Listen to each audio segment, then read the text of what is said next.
Di sebuah desa kecil di lereng pegunungan Sulawesi, hiduplah seorang gadis kecil bernama Rani. Usianya baru 12 tahun, namun semangatnya jauh lebih besar dari tubuh mungilnya.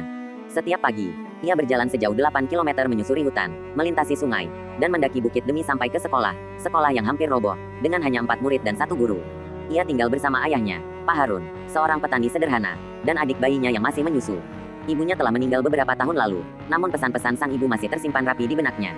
Langit itu luas, nak, tapi kamu bisa menggapainya, meski dengan langkah kecil. Suatu hari, datanglah kabar buruk. Dinas pendidikan akan menutup sekolah mereka karena dianggap tidak layak, murid terlalu sedikit, guru tidak tetap, dan fasilitas nyaris tak ada. Guru baru dari kota, Bu Maya, tampak lelah menghadapi semua keterbatasan itu.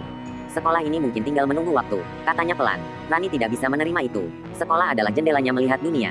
Ia memutuskan untuk bertindak. Hari-hari berikutnya, ia berkeliling desa, mengetuk satu persatu rumah tetangga, membujuk para orang tua agar mengizinkan anak-anak mereka kembali bersekolah.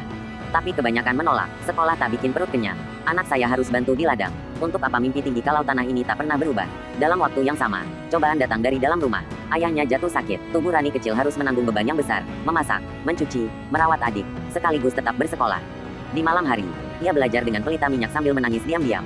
Suatu malam, ia menemukan sebuah kotak tua berisi surat-surat lama ibunya.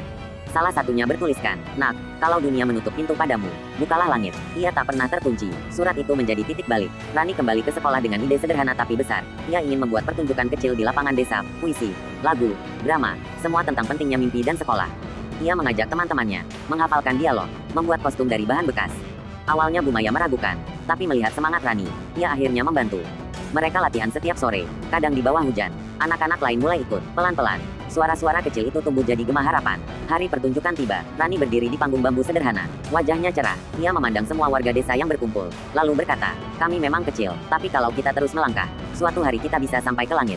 Bu Maya merekam pertunjukan itu dan mengunggahnya ke media sosial. Tak disangka, video itu viral. Banyak orang tergerak, bantuan mulai datang. Dari relawan, dari donatur, bahkan dari pemerintah. Sekolah yang nyaris ditutup itu akhirnya direnovasi. Guru tetap dikirim, buku-buku baru datang, dan yang paling membuat Rani tersenyum, ayahnya perlahan sembuh. Ia menyaksikan pertunjukan anaknya lewat ponsel kecil yang dibawa Bu Maya, dengan mata berkaca-kaca. Beberapa bulan kemudian, Rani duduk di kelas yang kini penuh dengan murid.